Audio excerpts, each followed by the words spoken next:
Happy Friday. Happy Friday. Hello, everybody. So, over the last couple of days, you and I have been looking at different businesses outside of the real estate world with the concept of, just spreading the base and diversification. First of all, I'd like to say Collin's feeling a little under the weather today. So we're doing this from the basement of my house today. So I hope he gets better. Absolutely. But we wanted to continue imparting wisdom. Not too much. I can't give away too much because I won't have any left. But Joe and I have been talking about diversification. Yeah, and I think that's one of the concepts I've gotten into a lot in the last 4 or 5 years. Prior to joining forces with you and Collin, I spent a lot of years in flooring and a lot of years as a classroom teacher. And, it dawned on me that the years of you started a business, you worked there for 4 years, you climbed the corporate ladder, you end up with a golden parachute at the end, you put money into the 401k while you're there, and you leave. It's not, the world doesn't work that way anymore. Yeah. And putting all your eggs in one basket, as we've seen in 2008, during COVID, even right now, putting all the eggs in one basket is difficult because if something comes along and blows that apart, you got nothing else. So diversifying and having different streams of business to propagate what you're doing for you and your family and for your businesses, to me, makes the most sense. Because if something, regulation changes and you can't do that anymore, or they come in and say close down these businesses, you've got to have another way. So the more opportunity you have to ride that out, the better. Well, that and the other thing is, if you think about it, the stock market investors have been doing this since the inception of the stock market. Absolutely. Buy mutual funds to spread out your base, and you buy mutual funds, and most funds have, they've got oils and manufacturing and precious metals, and the whole idea is diversification so that if one vertical gets hit, you don't lose all your money. Now, the only thing I will say to that, as a business owner, if you're looking at it as a lifestyle business, that may be slightly different. Yeah, absolutely. If you're going to start a taco stand, and there's nothing wrong with taco stands, but if it's going to be your baby where you're the cook, then I can understand where putting all your eggs in one basket. Yes. But as investors of business, as you and I are, we look at diversification. I own a hair salon, and I own a real estate brokerage. The hair salon doesn't do me a lot of good.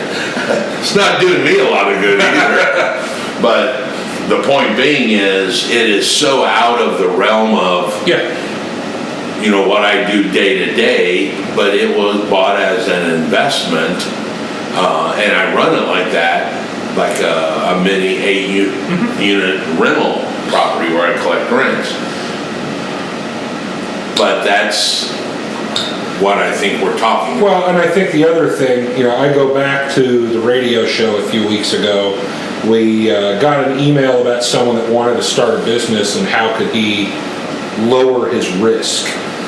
I don't think there's any way to inherently lower risk when you're an entrepreneur and you're trying to start businesses and acquire businesses, but the more legs you have, the more streams you have, I think that is the closest way to lowering your risk, because if you have a nugget here, a nugget here, a nugget here, a nugget here, and this one doesn't work, you still have something to rely on, which helps to limit some of that risk. There's still risk individually in each thing, but in a hypothetical sense, you're not going to lose all of it at once. And first of all, that radio show is the Five Stones radio show. It's on Freedom 95. If you want to catch that, it's on Saturdays at 6 a.m. right now. But during that show, you made a statement that I think people need to understand, that it is a calculated risk. Yes.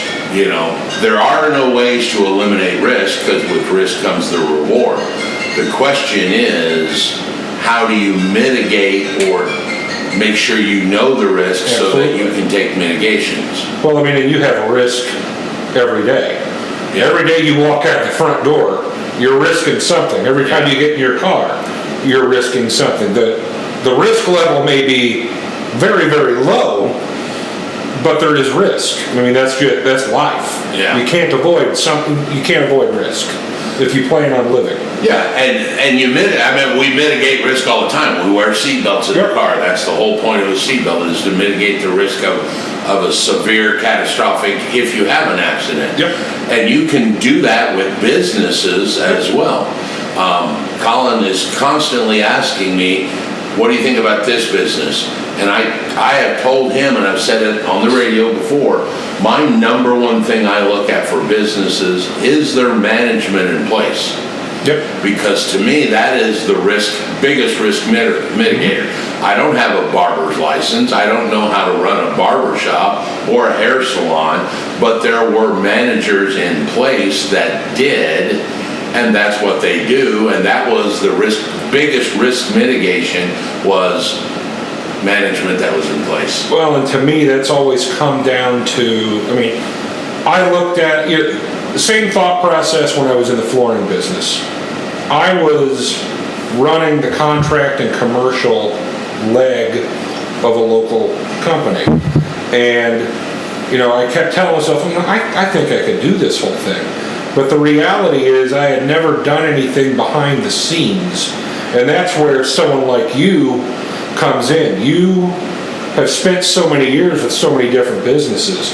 You understand the tax structure, the pay structure, what to do as far as running the functional business side of things, and having someone that understands what the business is to partner with you is what makes it successful. So currently we're talking about mitigation and risk mitigation, but mainly diversification. And we've been looking at several different businesses. Yeah. Another thing I always think about, and we've talked on, is real estate has such a potential swing, as we saw in 08. And then in 2020, believe it or not, real estate was through the roof, even though with the COVID. Looking for a business that doesn't have those swings is also important, I think. Oh, I agree. And, we've looked at funeral homes, we've looked at bars, we've looked at cigars, schools, all of those things that really aren't swayed by huge risks in the market or swings in the market. People, unfortunately, will always need funeral homes. Yes. People will always drink. Yep. And I hate to say it live, but the vices have always been good businesses. The gambling, the drinking, the cigars, all the vices typically are good business. Well, and that comes down to conversations we've been having lately too, that for your business to be really successful, you have to be devoid of emotion. You have to be devoid of politics. Yeah. You have to be devoid of, in some cases, your religious beliefs if you want to be successful. It doesn't mean your religious beliefs aren't important, but they shouldn't, unless it's a church, it shouldn't be driving what you're doing. You have to be able to work with everyone, so to speak. And that's true. Recently, we just had a friend of ours actually change my mind on that whole thing. Me too, 100%. And 100%. He had a good, and we're talking about right now in front of the Supreme Court, there's that whole thing with a web designer not wanting to design a wedding site for a gay couple. Yep. And he is citing his religious belief. And I understand that, and I kind of agreed with it. But since we spoke with McCracken, and he and I and you are all in the same Bible study. Yes. He was the one that actually opened our eyes to, you know, hey, you can still do business, but that gives you a chance to witness to them. 100%. And help them find Christ in their daily life. And actually, you should be doing that. That's what we're called to do. That's the Great Commission, is to go forth and tell the world. So to think that you're turning away someone that's in business because you don't believe what they believe actually is the wrong way to look at it. You should actually endorse that so that you can witness to them, whatever it is. I mean, if there's, embezzling or things like that, maybe if they're breaking the law, it's a different thing. You don't want to get involved. But I mean, if they're, womanizing or whatever, now you get a chance to witness to that person because you have gained their respect through a business. It's a little off the beaten path of diversification, but... Well, I mean, I think it goes to the point that there again, risk mitigation. You go into it with, let's say we take the opposite side of that. You stick to everything that you believe wholeheartedly, and you decide you're not going to work with other people that don't believe that. At best, you're talking a 50-50 proposition. Yeah, I mean, you're already cutting 50% of who you can sell to out of that. Yeah, I mean, if you stand on that political fence and tout one side or the other, out of the gate, half of them aren't going to use you. Yep. And I think the last statistic, I don't know, what was it, 60 or 70% are Christian in the United States? Yeah. So I mean... Or identify as Christian. Identify. So theoretically, you're cutting 30 to 40% of your business if that's accurate. Yeah, if that's accurate. So you've got to stay amoral, and I'm not saying immoral, I'm saying amoral, apolitical, things of that nature, if you are intending to be successful, and then use that as the springboard to witness to people or, give them guiding advice. But it still boils down to the fact that I think you need to stay pretty much vanilla. You do. As a business owner. In the business world, yes, if you can afford my services, then you're my client. Absolutely. Whether that's even and in the real estate world, obviously we've got federal laws with race and color and religion and national origin and disability. But the reality is, in real life, you should just say, if you've got green, you're my client. Well, and then what does it say that we have to have laws that tell you have to do that? Yeah. We as people should want to help people. And that's it. Because, we've talked about this. I feel like with the exception of very few people, if you talk to them, everyone is in life for the same reason. Yeah. They want to take care of their family. They want to leave a legacy for their family. They want to be treated with respect. That's all anyone really wants. So, there's no and then you take it back to the Christianity element of it. We're not supposed to judge. Yeah. It's not up to us to judge, and that's fine. Don't be judgy. Be a decent human being on top of everything else. I tell people in class all the time when I teach the ethics, I tell them that the NAR has a code of ethics that you should abide by.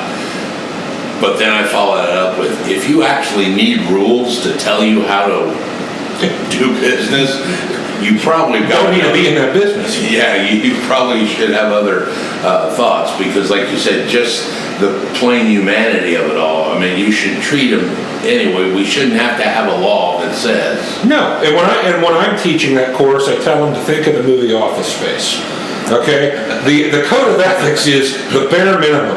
We encourage more flair beyond that. Oh, so I need to have some, I'm not saying you have to. You got the minimum. This is the minimum amount. But I mean, that's what, laws are the minimum of how we should treat people. Yeah, and if you're only adhering to the minimum, you've probably got other issues. Yeah. So the key thing is diversification across the platform if you're a business investor, just like stock investors. And I'm not saying that you have to have 30 like a mutual fund, No. but you may have one or two that are in different areas. I mean, you look at, what's his name? The Oracle from Omaha. Berkshire Hathaway. Yeah. Of course, it'll come to us after. Yeah, as soon as we turn this off. Yeah, it doesn't matter. No. The key point is Berkshire Hathaway owns or controls 50 to 100 different businesses. They bought Shaw Industries Flooring. Yeah. I mean, that's part of it now. And they own railroads. Yeah. And they own a real estate.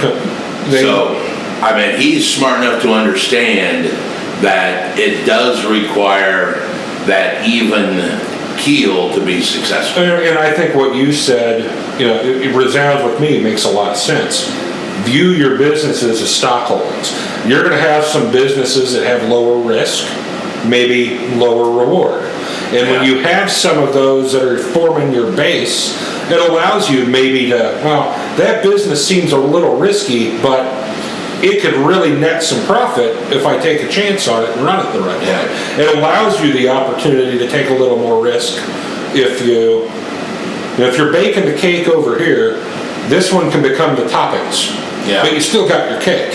Yeah. Had that foundation, so. Well, lunchtime? Yep, about that time. All right, thanks. Have a good one, guys and gals.